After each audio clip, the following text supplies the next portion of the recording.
இங்கே பார்த்தீங்களா, சீத்தாப்பழம். இதெல்லாம் பார்த்துருப்பீங்க, கண்டிப்பாக தெரியும் உங்களுக்கு. சீத்தாப்பழம் நம்ம வண்டியில் ட்ராவல் பண்ணும்போது, பஸ்ஸில் போகும்போது எல்லாம் விற்பாங்கள்ல, அது அந்த சீத்தாப்பள்ளி மரம் தான் இது.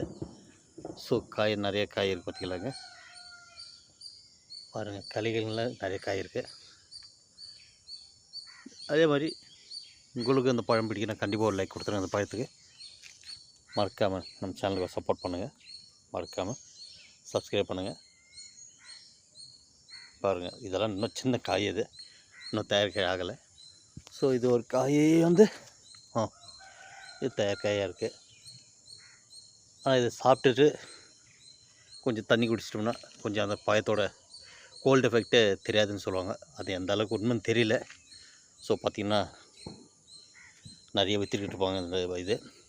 ஆமாம், அதுதான் நம்ம பதிவில் எடுக்கலாம்னு சொல்லி போட்டிருக்கேன். பாருங்கள், சத்தியா இன்னும் இதெல்லாம் இன்னும் ரொம்ப சின்ன காயாக இருக்குது, பெருசு ஆகலை. ஸோ பெருசாக சைஸ் ஆகலோ இவ்வளோ தான்.